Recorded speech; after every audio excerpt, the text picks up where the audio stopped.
আসসালামু আলাইকুম আরহামাতুল্লাহ। পৃথিবীতে কোন নবীর পর কে এসেছে জেনে নিন। নবী রাসূলরা আল্লাহর মনোনীত ও প্রেরিত পুরুষ। পৃথিবীর বুকে আল্লাহর একত্ববাদের প্রতিষ্ঠা ও তার দিন প্রচারের জন্য আল্লাহ তাআলা তাদের নির্বাচিত করেছেন। পৃথিবীতে আল্লাহ তাআলা অসংখ্য নবী রাসূল প্রেরণ করেছেন। তাদের ভেতর ২৫ জনের নাম পবিত্র কোরআনে উল্লেখ আছে। এর মধ্যে ১৮ জনের নাম সূরা আনআমের ৮৩ থেকে ৮৬ নম্বর আয়াতে একত্রে বর্ণিত হয়েছে এবং বাকিদের নাম অন্যত্র এসেছে। প্রথম মানুষ আদম আলাইহিস সালামের মাধ্যমে পৃথিবীতে নবী আগমনের ধারাক্রম শুরু হয় এবং মহানবী মুহাম্মদ সাল্লাল্লাহু আলাইহি ওয়াসাল্লামের মাধ্যমে তা শেষ হয়। ঐতিহাসিকরা কোরআন হাদিসে বর্ণিত নবী রাসূলদের আগমনের একটি ধারাক্রম বর্ণনা করেন। এই ধারাক্রম যতটা না কোরআন হাদিস নির্ভর, তার চেয়ে বেশি ইতিহাস আশ্রিত। তবে কোরআনের আয়াত থেকেও নবী রাসূলদের ধারাক্রম সম্পর্কে ধারণা পাওয়া যায়। এই ভিডিওতে তা তুলে ধরা হলো। তা হল আদম আলাইহিস সালাম। পৃথিবীর প্রথম মানব ও প্রথম নবী আদম আলাইহিস সালাম। তার মাধ্যমেই নবী আগমনের ধারাক্রম শুরু হয়। আবু উমামা বাহিলী রাদিয়াল্লাহু তাআলা আনহু থেকে বর্ণিত, তিনি বলেন, এক ব্যক্তি জিজ্ঞেস করে, হে আল্লাহর রাসূল, আদম আলাইহিস সালাম কি নবী ছিলেন? রাসূল সাল্লাল্লাহু আলাইহি ওয়াসাল্লাম বলেন, হ্যাঁ, আল্লাহর কালামপ্রাপ্ত নবী ছিলেন। শীস আলাইহিস সালাম। ঐতিহাসিকরা বলেন, আদম আলাইহিস সালামের পর তার পুত্র শীস আলাইহিস সালামকে আল্লাহ তাআলা নবী মনোনীত করেন। আল্লামা ইবনে কাসির রহমতুল্লাহি আলাইহি বলেন, আদম আলাইহিস সালাম মারা যাওয়ার পর তার পুত্র শীস তার স্থলাভিষিক্ত হন। ইদ্রিস আলাইহিস সালাম। শীস আলাইহিস সালামের পর কোন নবীর আগমন হয়েছিল তা নিয়ে ঐতিহাসিকদের ভেতর মতভিন্নতা রয়েছে। আল্লামা ইবনে কাসির রহমতুল্লাহি আলাইহি সহ একদল ঐতিহাসিকদের মত হল তিনি ছিলেন ইদ্রিস আলাইহিস সালাম। অন্যরা বলেছেন নূহ আলাইহিস সালাম। নূহ আলাইহিস সালাম ছিলেন প্রথম রাসূল। যেসব নবী আল্লাহর পক্ষ থেকে শরীয়ত বা জীবন বিধান লাভ করেছিলেন, পবিত্র কোরআনের একাধিক স্থানে নূহ আলাইহিস সালামের বর্ণনা এসেছে। তিনি তার মূর্তি পূজারী জাতিকে ৯৫০ বছর ইসলামের দাওয়াত দেন, কিন্তু খুব সামান্য সংখ্যক মানুষই তা গ্রহণ করে। অতঃপর তাদের অবাধ্যতার জন্য আল্লাহ তাআলা প্লাবনের মাধ্যমে সেই জাতিকে ধ্বংস করে দেন। তাদের পরিণতি সম্পর্কে পবিত্র কোরআনে ইরশাদ হয়েছে, আমি নূহকে তার জাতির সামনে প্রেরণ করেছিলাম। সে তাদের মধ্যে ৫০ বছর কম ১০০০ বছর অবস্থান করে। অতঃপর প্লাবন তাদের গ্রাস করে, কারণ তারা ছিল সীমা লঙ্ঘনকারী। সূরা আনকাবুত আয়াত ১৪। হুদ আলাইহিস সালাম।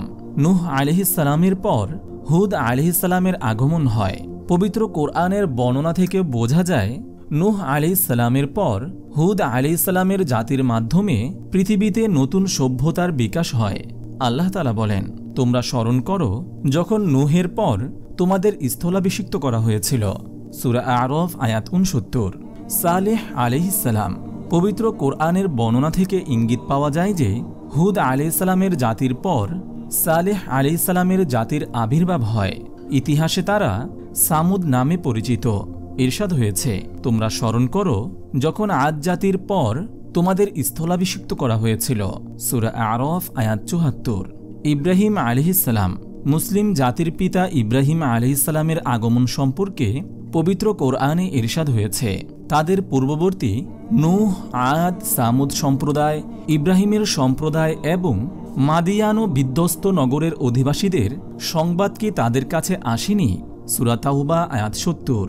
এই আয়াতের বিবরণ থেকে ধারণা হয় সামুদ সম্প্রদায়ের পর ইব্রাহিম আলাইহিস সালামের আগমন হয়। তার সম্প্রদায়ের নাম ছিল সাবিয়া।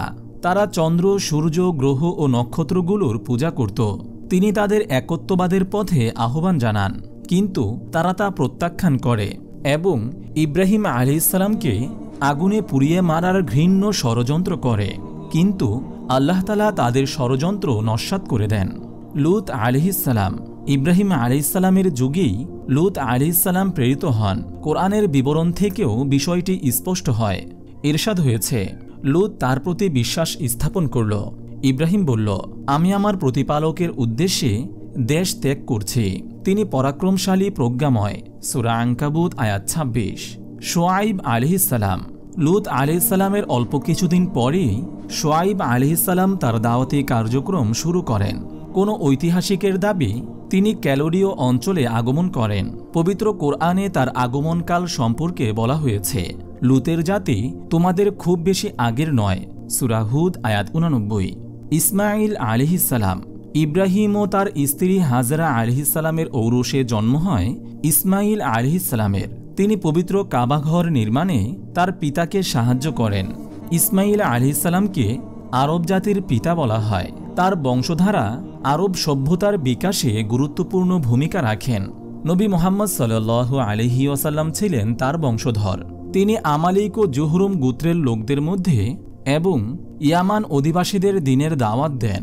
ইসহাক আলাইহিসসালাম, ইব্রাহিম আলাইহিসসালাম ও তার স্ত্রী সারার ঔরসে জন্ম নেন ইসহাক আলাইহিসসালাম। তার বংশধরদের মধ্য থেকে অসংখ্য নবী ও রাসূলের আগমন হয়। তাদের বেশিরভাগই বনি ইসরায়েলের নবী হিসেবে আগমন করেন।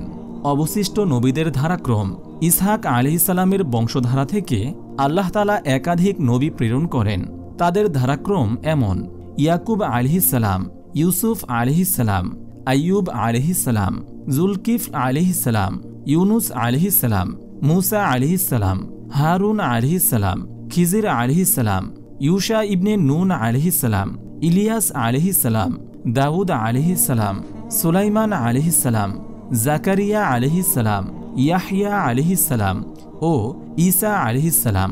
এসব নবীর বেশিরভাগ বনি ইসরায়েলের প্রতি প্রেরিত হয়। সর্বশেষ নবী মুহাম্মদ সাল্লাল্লাহু আলাইহি ওয়াসাল্লাম। আল্লাহ তাআলা মুহাম্মদ ইবনে আবদুল্লাহ বিন আব্দুল মুত্তালিবের মাধ্যমে নবী রাসূলের ধারাক্রমের ইতি টানেন। তিনি ছিলেন ইসমাঈল আলাইহিসসালামের বংশধর। মক্কার কুরাইশ বংশে জন্মগ্রহণ করলেও তিনি কিয়ামত পর্যন্ত আগত সব মানুষের নবী। তারপরে আর কোনো নবী আগমন করবেন না। পবিত্র কোরআনে ইরশাদ হয়েছে, মুহাম্মদ তোমাদের মধ্যে কোনো পুরুষের পিতা নন, তবে তিনি আল্লাহর রাসূল এবং সর্বশেষ নবী।